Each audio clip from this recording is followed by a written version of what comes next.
राधे राधे, जय माता की भक्तों। आप सभी का स्वागत करती हूँ स्पिरिचुअल ज्ञान साधना में और आप सभी से अनुरोध करती हूँ कि स्पिरिचुअल ज्ञान साधना को सब्सक्राइब कर लीजिए और बेल आइकन को प्रेस कर दीजिए ताकि आपको नई नई वीडियोस का नोटिफिकेशन। जय श्री हरि, जय माता की। राधे राधे भक्तों, कैसे हैं आप सभी लोग। आशा करते हैं सब लोग बहुत अच्छे होंगे।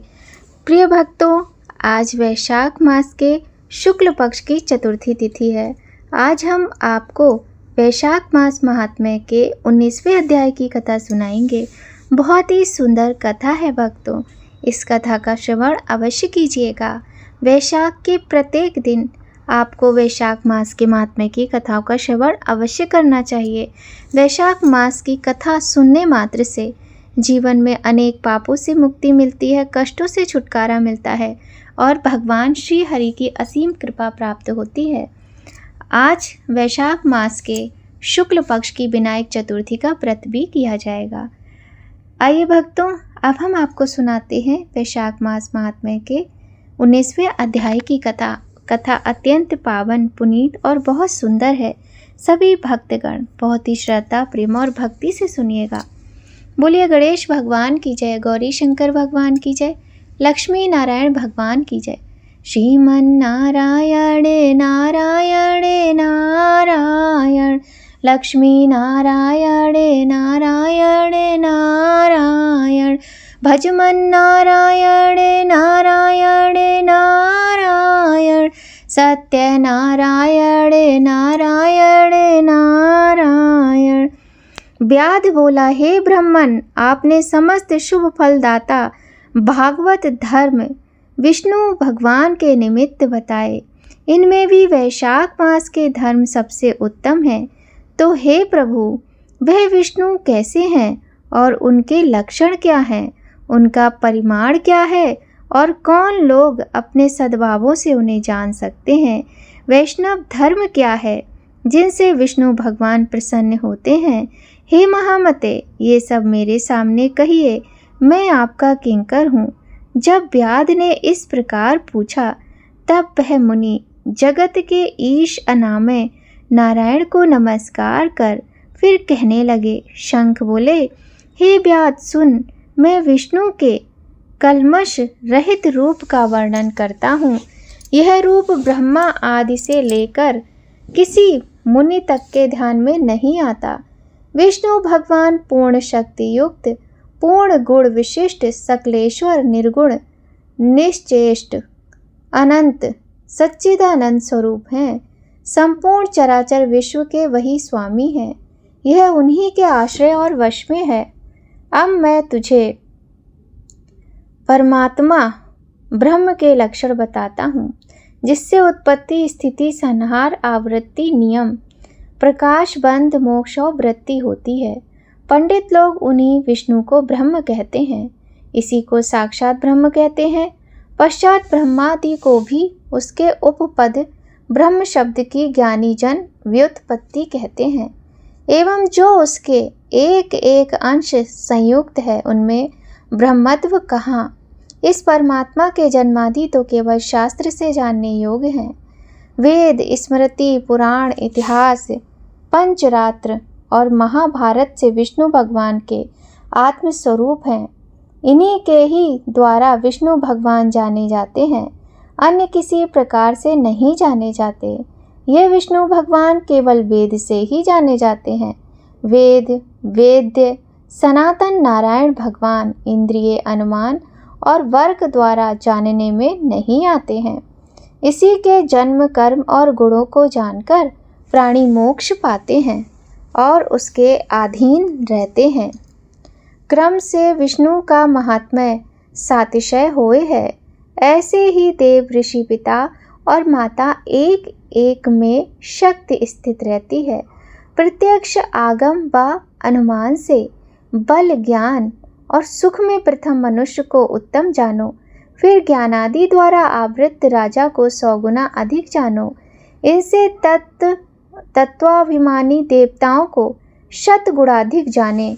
तत्वाभिमानी देवताओं से भी सप्त ऋषि बड़े हैं। सप्त ऋषियों के अग्नि अग्नि से 6 सूर्यादि, सूर्य से बृहस्पति, बृहस्पति से वायु, वायु से इंद्र, इंद्र से पार्वती, पार्वती से जगत गुरु महादेव, शंभु से बुद्धि देवी और बुद्धि से भी प्राण बलिष्ठ हैं। प्राण से अधिक कुछ नहीं, प्राणों में ही सब है। प्राण से ही संसार स्थित है और यह संपूर्ण जगत प्राणात्मक है। सब प्राण से प्रोत है और प्राण से ही सब जगह वेष्टित है। नील मेघ के समान प्रभा युक्त सबका आधारभूत इसको सूत्र कहते हैं। लक्ष्मी के कटाक्ष मात्र से इनकी स्थिति है। तब व्याध बोला, तो वे लक्ष्मी देव विष्णु भगवान की एकमात्र कृपा पात्र हैं। विष्णु भगवान से अधिक या समान कोई नहीं है। जीव में इस प्राण नाम सूत्र कैसे हुआ? ब्राह्मण, मेरे सामने इसका निर्णय कहो। परमात्मा प्राण से अधिक कैसे है? शंख बोले, हे व्याध, जो निर्णय तू पूछता है वह सुन। मैं संपूर्ण जीवों द्वारा प्राणाधिक्य के उद्देश्य से कहता हूँ। प्राचीन काल में हुए इसमें सनातन नारायण भगवान ने कमल योनि में ब्रह्मादि देवता रचकर कहा, मैं ब्रह्मा को तुम्हारा राजा बनाऊंगा और जो कोई तुम में सर्वश्रेष्ठ हो उसे तुम युवराज बनाओ, परंतु वह शील, शौर्य, औदार्यादि गुणों से युक्त हो। जब भगवान ने ऐसा कहा तो देवता इंद्र के पास जा आपस में विवाद करने लगे कि हम होंगे। इस प्रकार से विवाद करने लगे। सब विवाद करते करते कोई बोले सूर्य सब में परे हैं, कोई कहने लगा इंद्र सब में परे हैं। कोई चुपचाप खड़े रहे।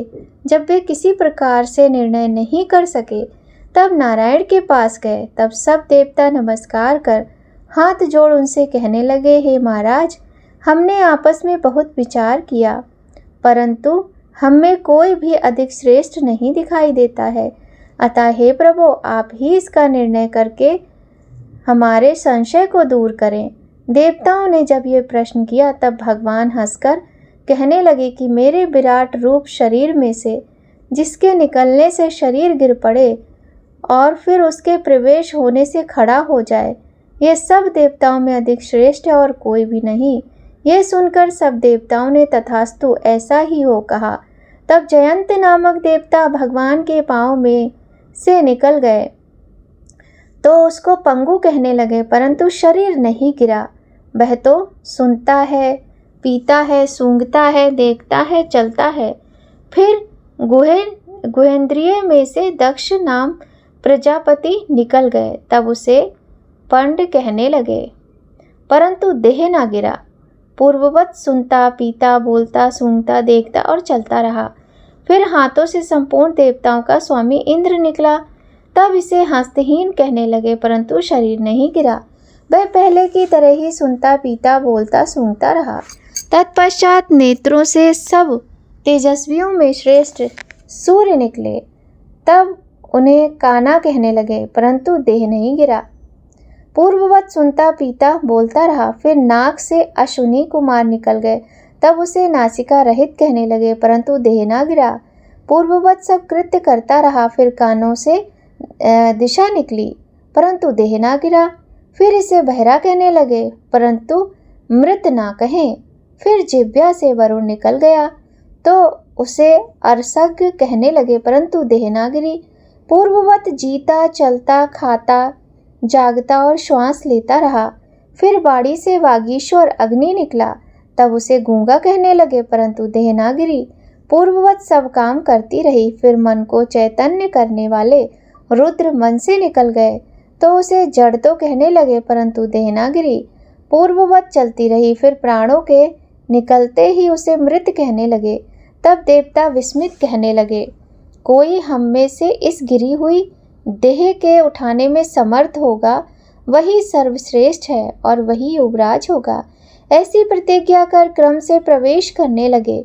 प्रथम जयंत ही चरणों में प्रविष्ट हुआ, परंतु देह नहीं उठी। दक्ष गुह्य इंद्रिय द्वारा प्रविष्ट हुआ, परंतु देह ना उठी।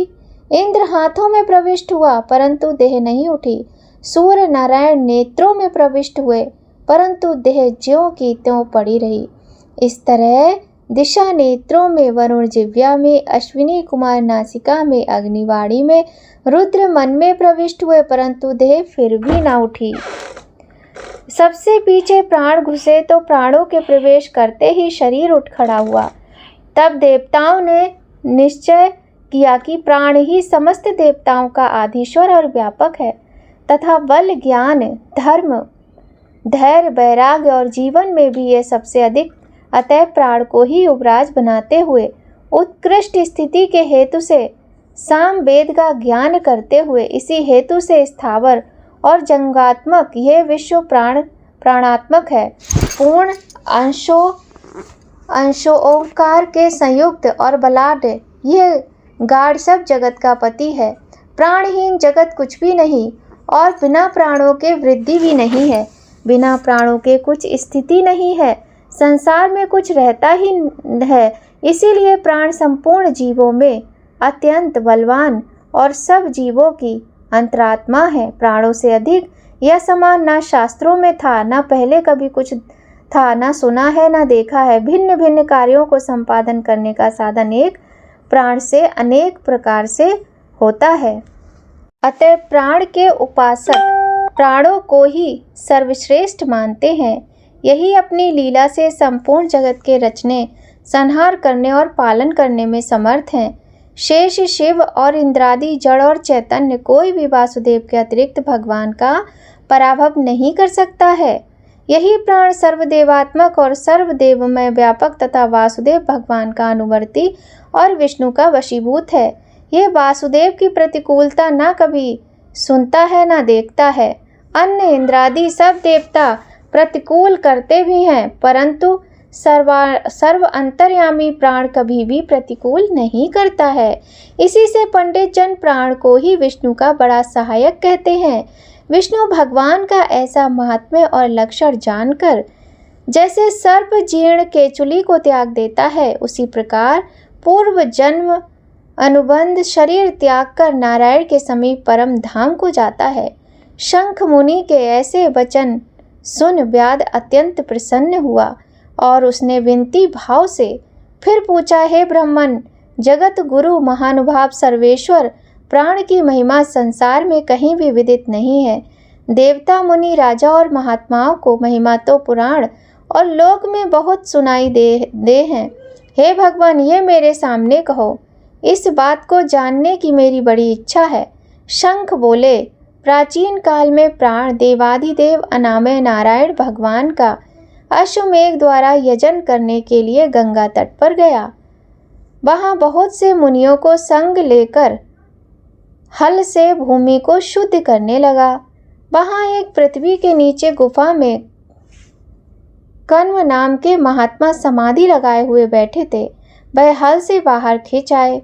तब क्रोध करके वह प्राण को अपने सामने स्थित देख शाप देते हुए बोले, अब तेरी महिमा तीनों लोक से जाती रहेगी और विशेष करके भूलोक में तुझे कोई नहीं मानेगा। त्रिलोकी में तेरे अवतार प्रख्यात होंगे। जब उस मुनि ने ऐसा कहा तब प्राण क्रोध कर बोला, मैं निरपराधी हूँ और बिना अपराध तूने शाप दिया, इसलिए हे कण्व, तू गुरु द्रोही हो और तेरी वृत्ति विश्व में निंदित हो। तभी से संसार में और विशेष प्रकार के भूलोक में प्राण की महिमा प्रसिद्ध नहीं है और शाप के कारण कण्व गुरु को मारकर सूर्य का शिष्य हुआ। हे व्याध, जो कुछ तूने पूछा सो सब मैंने तुझसे कहा। अब जो कुछ तुझे और पूछना हो तो वह भी पूछ, कुछ विचार मत कर, देर मत कर। श्रीमन नारायण नारायण नारायण, भजमन नारायण नारायण नारायण, श्रीमन नारायण नारायण नारायण, लक्ष्मी नारायण नारायण नारायण, सत्य नारायण नारायण नारायण। बोलिए लक्ष्मी नारायण भगवान की जय, बोलिए वैशाख मास की जय। विष्णु सुनिए विनय सेवक की चित लाए, कीरत कुछ वर्णन करूं, दीजय ज्ञान बताए। नमो विष्णु भगवान खरारी, कष्ट न शावन अखिल बिहारी। प्रबल जगत में शक्ति तुम्हारी, त्रिभुवन फैल रही उजियारी। सुंदर रूप मनोहर सूरत, सरल स्वभाव मोहिनी मूरत। तन पर पीताम्बर अति शोभित, बैजंती माला मन मोहित। शंख चक्र गदा विराजे, देखत दैत्य असुर दल बाजे। सत्य धर्म मद लोभ न गाजे, काम क्रोध मद लोभ न छाजे। संत भक्त सज्जन मन रंजन, तनुज असुर दुष्टन दल गंजन। सुख उपजाए कष्ट सब भंजन, दोष मिटाए करत जन सज्जन। पाप काट भव सिंधु उतारण, कष्ट नाश कर भक्ति उबारण। करत अनेक रूप प्रभु धारण, केवल आप भक्ति के कारण। धरण धेनु बन तुम्हें पुकारा, तब तुम रूप राम का धारा। भार उतारे असुर दल मारा, रावण आदिक को संहारा। आप वराह रूप बनाया, हिरण्याक्ष को मार गिराया। धर्म तस्य तन सिंधु बनाया, 14 रत्नन को निकलाया। अमिलक असुरन द्वंद्व मचाया, रूप मोहिनी आप दिखाया। देवन को अमृत पान कराया, असुरन को छवि से बहलाया। कूर्म रूप धर सिंधु मचाया, मंद्राचल गिरि तुरत उठाया। शंकर का तुम फंद छुड़ाया, भस्मासुर को रूप दिखाया। वेदन को जब असुर डुबाया, कर प्रबंध उन्हें ढूंढवाया। मोहित बनकर खलई नचाया, उसई कर से भस्म कराया। असुर जलंधर अति बलदाई, शंकर से उन्हें कीन लड़ाई। हार पार शिव सकल बनाए, कीन सती से छल खल जाई। सुमरन कीन तुम्हें शिवरानी, बतलाई सब विपत कहानी। तब तुम बने मुनीश्वर ज्ञानी, वृंदा की सब सूरत भुलानी। देखत दीन धनुज शैतानी, वृंदा आए तुम्हें लपटानी। हो स्पर्श धर्म छतमानी, हना असुरूर शिव शैतानी। तुमने ध्रुव प्रहलाद उबारे, हिरण्याकुश आदि के खल मारे। गणिका और अजामिल तारे, बहुत भक्त भव सिंधु उतारे। हरो सकल संताप हमारे, कृपा करो हरि सिरजनहारे। देखो मैं निज दर्श तुम्हारे, दीन बंधु भक्तन हितकारे। चाहता आपका सेवक दर्शन, करऊं दया अपनी मधुसूदन।